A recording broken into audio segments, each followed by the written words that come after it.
Shalom Bapak Ibu Saudara yang kasih Tuhan. Selamat pagi, selamat berjumpa di dalam Gemar Online pada hari ini tanggal 16 Maret 2021 bersama saya Yosua Henry. Salam bergemar, puji Tuhan. Bapak Ibu Saudara yang kasih Tuhan, saya akan membawakan sedikit berkat firman Tuhan yang sudah saya terima pada hari ini melalui perenungan gemar kita, yaitu yang terambil di dalam Roma 15 ayat 1 sampai yang ke-21. Kalau saya membaca ayat ini keseluruhan, Bapak Ibu, saya merasakan betapa Tuhan sudah mengatur hubungan kita satu dengan yang lain. Kita lihat perikopnya, Roma 15 ini adalah orang yang lemah dan orang yang kuat. Ya, orang yang kuat menanggung yang lemah. Itu hal pertama yang perlu kita lakukan di dalam kita menjaga hubungan kita dengan sesama kita. Yang pertama yaitu kita harus orang kuat harus menanggung yang lemah. Itu adalah bukti kasih kita kepada sesama, bukti praktek kasih kita kepada sesama, karena Tuhan juga sudah mengasihi kita.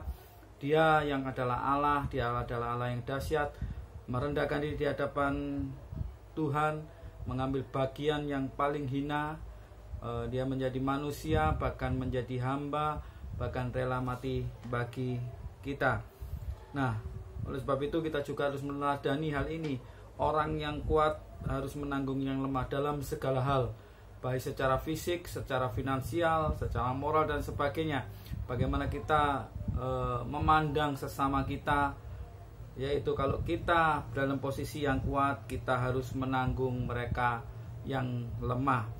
Karena hal ini di dalam ayat pertama kita baca, kita yang kuat wajib menanggung kelemahan orang yang tidak kuat, dan jangan kita mencari kesenangan kita sendiri. Kalau kita mau menanggung orang yang lemah, maka hasilnya adalah pada ayat yang kelima, kita baca sama-sama nanti. Kita baca sama-sama ayat yang kelima. Semoga Allah yang adalah sumber ketekunan dan penghiburan mengaruniakan kerukunan kepada kamu sesuai dengan kehendak Kristus. Jadi Bapak Ibu Saudara yang kasih Tuhan, kalau kita mau menanggung, kalau kita ada praktek orang yang kuat menanggung yang lemah, di situ akan tercipta kerukunan. Di situ tercipta keharmonisan, Bapak Ibu Saudara yang kasih Tuhan. Tidak ada tekanan, tidak ada seseorang yang memerintah dengan seperti menggunakan palu besi, gada besi, tidak, tetapi semuanya dengan kasih. Oleh sebab itu Bapak Ibu, mari kita praktekkan hal ini dalam jemaat kita. Mari orang yang kuat harus mau menanggung yang lemah, karena di situ akan tercipta kerukunan. Lalu hal kedua yang saya pelajari di dalam perenungan ini, yaitu ayat yang ke-7. Sebab itu terimalah satu akan yang lain, sama seperti Kristus juga telah menerima kita untuk kemuliaan Allah. Jadi kita disarankan, kita diwajibkan, kita diperintah Tuhan untuk menerima satu akan yang lain, sama seperti Kristus juga telah menerima kita. Artinya Bapak Ibu, dalam arti ini terima satu akan yang lain ini adalah berbicara tentang kelebihan dan kekurangan orang lain. Mari kita menerima kekurangan orang lain, tapi kita juga bisa menerima kelebihan orang lain.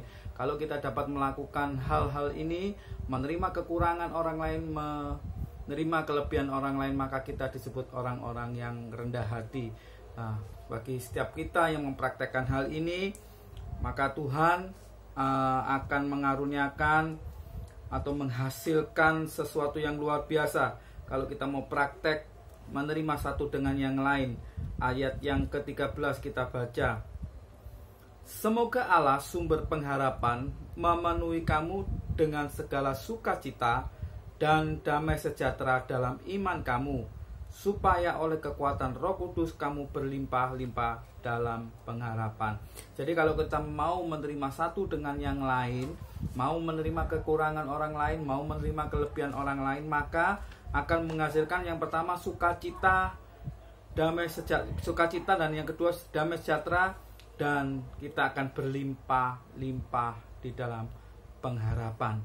Ada sukacita, ada damai sejahtera, ada kelimpahan dalam pengharapan. Mari kita praktekkan dua hal ini di tengah-tengah jemaat, di tengah-tengah kita berhubungan dengan jemaat satu dengan yang lain. Mari kita mempraktekkan orang yang kuat harus menanggung yang lemah, karena itu akan menghasilkan kerukunan. Lalu terimalah satu dengan yang lain. Mari menerima kekurangan, kelebihan orang lain. Nah, itu akan menghasilkan sukacita, damai sejahtera, dan limpah di dalam pengharapan. Mari kita praktekkan di dalam gereja, jemaat gereja Peniel, dimanapun berada, di lingkungan baik di cabang Anugerah Kemendung maupun di gereja pusat yaitu gereja Peniel Surabaya. Mari praktekkan agar kehidupan jemaat kita penuh dengan damai sejahtera, penuh sukacita, penuh pengharapan, dan penuh di dalam kerukunan. Puji Tuhan, ini yang sharing yang dapat saya sampaikan kepada Bapak Ibu semua. Semoga ini menjadi berkat bagi kita semua. Puji Tuhan, mari kita satu dalam doa. Tuhan Yesus, kami mengucapkan syukur pada pagi hari ini. Limpahlah berkat-Mu atas setiap kehidupan kami, hingga kami boleh Tuhan pada pagi hari ini boleh menikmati berkat di dalam gemar online ini Tuhan. Terima kasih Tuhan, kami mau praktekkan firman-Mu pada harinya sudah kami dengar, sudah kami renungkan. Di dalam nama Tuhan Yesus kami mohon Roh Kudus kuatkan setiap kami, mampukan setiap kami untuk melakukan segenap firman. Terima kasih Tuhan. Dan kami juga berdoa, Tuhan sertai kami sepanjang hari ini sampai kesudahan hari ini. Biarlah kami Tuhan memperoleh berkat-berkat yang luar biasa dalam segala aktivitas kami. Terima kasih Tuhan. Kami serahkan hidup kami ini hanya di dalam nama Tuhan Yesus Kristus. Haleluya.